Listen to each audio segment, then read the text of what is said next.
അനുഗ്രഹിക്കപ്പെട്ട നല്ല സമയത്തിനായി ഞാൻ ദൈവത്തെ സ്തുതിക്കുന്നു, സ്തോത്രം ചെയ്യുന്നു. ദൈവവചനം ശ്രവിച്ചുകൊണ്ടിരിക്കുന്ന എല്ലാ ദൈവമക്കൾക്കും വീണ്ടും വരാമെന്നരുളി ചെയ്തവനായ കർത്താവായ യേശു ക്രിസ്തുവിൻ്റെ ധന്യനാമത്തിൽ ഞാൻ എൻ്റെ സ്നേഹവന്ദനം അറിയിക്കുന്നു. ഇന്നത്തെ അല്പസമയത്തെ ചിന്തയ്ക്കായി 1 സങ്കീർത്തനം 3 വാക്യം നമുക്ക് വായിക്കാം.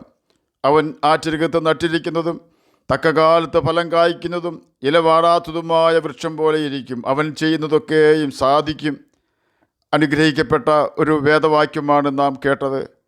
യഹോവയുടെ ന്യായപ്രമാണത്തിൽ സന്തോഷിച്ച് അവൻ്റെ ന്യായപ്രമാണത്തെ രാപ്പകൽ ധ്യാനിക്കുന്നവൻ ഭാഗ്യവാൻ എന്ന് 1 സങ്കീർത്തനം 2 വാക്യത്തിൽ രേഖപ്പെടുത്തിയിരിക്കുന്നു.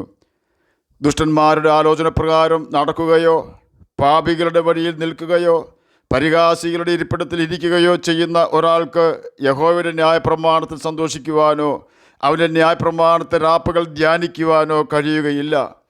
വിജയം ആഗ്രഹിക്കാത്തവർ കുറവാണ്. എന്നാൽ ജയിക്കുവാനുള്ള ഏക മാർഗം ദൈവവചനം വായിക്കുകയും അതിൻ പ്രകാരം ജീവിക്കുകയും ചെയ്യുക എന്നത് മാത്രമാണ്. അങ്ങയുടെ ഏറ്റവും വലിയ ഇൻവെസ്റ്റ്മെൻറ്റ് ഏതാണ് എന്ന ഒരു വ്യക്തിയുടെ ചോദ്യത്തിന് ജോൺ വാനാമേക്കർ എന്ന അമേരിക്കൻ കോടീശ്വരൻ പറഞ്ഞ മറുപടി, എൻ്റെ ബാല്യത്തിൽ സൺഡേ സ്കൂൾ പഠിച്ചിരുന്നപ്പോൾ സൺഡേ സ്കൂൾ ടീച്ചറിൽ നിന്നും മേടിച്ച ഒരു ബൈബിളിൻ്റെ വിലയായി $2.75 എൻ്റെ ഏറ്റവും വലിയ ഇൻവെസ്റ്റ്മെൻ്റ് എന്നാണ്. ആ ബൈബിൾ ജോൺ വാനാമേക്കറെ ഒരു ദൈവ മനുഷ്യനാക്കി തീർത്തു. കോടീശ്വരനായി തീർന്ന ജോൺ വാനാമേക്കർ സൺഡേ സ്കൂൾ പഠിപ്പിക്കുന്നത് കണ്ട തൻ്റെ കോടീശ്വരന്മാരായ സ്നേഹിതന്മാർ ഒരിക്കൽ തന്നെ സൺഡേ സ്കൂൾ പഠിപ്പിക്കുന്നു എന്നതിനാൽ കുറച്ച് കണ്ടു. മറ്റു വല്ലവരും ഈ പണി ചെയ്യുമല്ലോ, നീ എന്തിനാണ് ഈ പണി ചെയ്യുന്നത് എന്നാണ് തൻ്റെ കോടീശ്വരന്മാരായ സ്നേഹിതന്മാർ ചോദിച്ചത്. ജോൺ വാനാമേക്കർ അതിന് പറഞ്ഞ മറുപടി, എന്നെ ഞാനാക്കി തീർത്തത് ഈ സൺഡേ സ്കൂളും ഇവിടെ പഠിപ്പിക്കുന്ന ദൈവവചനവും ആണെന്നാണ്. താൻ യഹോവയുടെ ന്യായപ്രമാണത്തിൽ സന്തോഷിക്കുന്നവനും യഹോവയുടെ ന്യായപ്രമാണം രാപ്പകൽ ധ്യാനിക്കുന്നവനുമായിരുന്നു. ന്യായപ്രമാണത്തിൽ സന്തോഷിക്കുകയും ധ്യാനിക്കുകയും ചെയ്യുന്നവർക്ക് ദുഷ്ടന്മാരുടെ ആലോചന വെറുപ്പായിരിക്കും. കാരണം അവർക്ക് യഹോവ വലിയ ആലോചനക്കാരനാണ്. ദൈവത്തിൻ്റെ ആലോചന പോലെ മാത്രം മുന്നോട്ട് പോകുവാൻ ആഗ്രഹിക്കുന്നവരാണവർ. അവർക്ക് പാപികളുടെ വഴി കാണുമ്പോൾ തന്നെ അറപ്പായിരിക്കും. കാരണം ആ വഴി അന്ധകാര നിബിഡമാണ്. ആ വഴിയിൽ കൂടി നടക്കുന്നവരുടെ വാക്കുകളും പ്രവൃത്തികളും കേൾക്കുകയും കാണുകയും ചെയ്യുമ്പോൾ ദൈവകുഞ്ഞുങ്ങൾക്ക് വേഗം മനസ്സിലാകും. ആ വഴി അവർ വിട്ട് ഓടിപ്പോകും.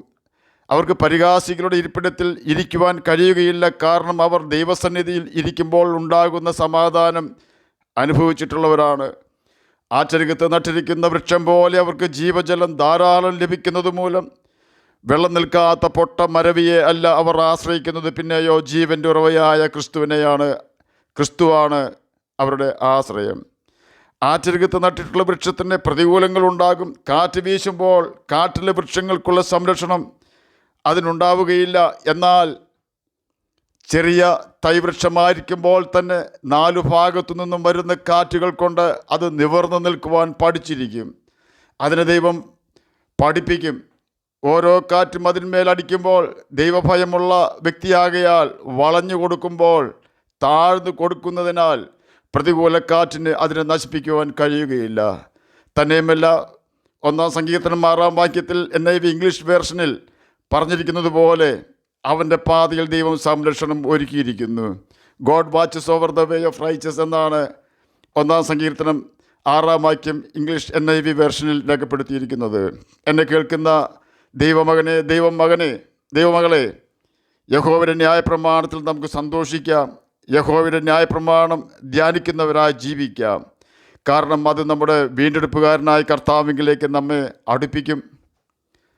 നിങ്ങൾ തിരുവെഴുത്തുകളെയും ദൈവശക്തിയെയും അറിയാകിയാൽ തെറ്റിപ്പോകുന്നുവെന്ന് മത്തായി എഴുതിയ സുവിശേഷം 22 അധ്യായം 29 വാക്യത്തിലും, അവർ വചനം അനുസരിക്കാകിയാൽ ഇടറിപ്പോകുന്നുവെന്ന് 1 പത്രോസ് 2 അധ്യായം 8 വാക്യത്തിലും, അവർ എൻ്റെ നിയമത്തിൽ നിലനിന്നില്ല, ഞാൻ അവരെ ആദരിച്ചതുമില്ല എന്ന് എബ്രായർക്ക് എഴുതിയ ലേഖനം 8 അധ്യായം 9 വാക്യത്തിൻ്റെ അവസാന ഭാഗത്തും രേഖപ്പെടുത്തിയിരിക്കുന്നു. ആകയാൽ നാമും ദൈവവചനം വായിക്കുകയും അനുസരിക്കുകയും അതിൽ സന്തോഷിക്കുകയും ചെയ്തില്ലെങ്കിൽ തെറ്റിപ്പോകുവാൻ ഇടയുണ്ടെന്ന യാഥാർത്ഥ്യം നാം മറന്നു പോകരുത്. ഇതിൽ നിന്നും നാം മനസ്സിലാക്കേണ്ടുന്ന മറ്റൊരു യാഥാർത്ഥ്യം, നാം വചനം അനുസരിച്ചാൽ ദൈവം നമ്മെ ആദരിക്കും എന്നാണ്. ആകയാൽ ഈ നല്ല ദിവസം നമുക്ക് ദൈവത്തിൻ്റെ ന്യായപ്രമാണത്തിൽ സന്തോഷിച്ച് അവൻ്റെ ന്യായപ്രമാണത്തെ രാപ്പകൽ ധ്യാനിക്കാം. അവൻ്റെ കൽപ്പനകൾ പ്രമാണിച്ചുകൊണ്ട് നമുക്ക് നിത്യജീവനാവകാശികളായി തീരാം. അതിന് കർത്താവ് നമ്മെ സഹായിക്കട്ടെ എന്ന് പ്രാർത്ഥിച്ചുകൊണ്ട് ഞാൻ എൻ്റെ വാക്കുകളിൽ നിന്ന് വിരമിക്കുന്നു. നമുക്ക് പ്രാർത്ഥിക്കാം. ഞങ്ങളെ സ്നേഹിക്കുന്ന സ്വർഗീയ പിതാവേ, നല്ല വചനത്തിനായി അങ്ങയെ സ്തുതിക്കുന്നു, സ്തോത്രം ചെയ്യുന്നു.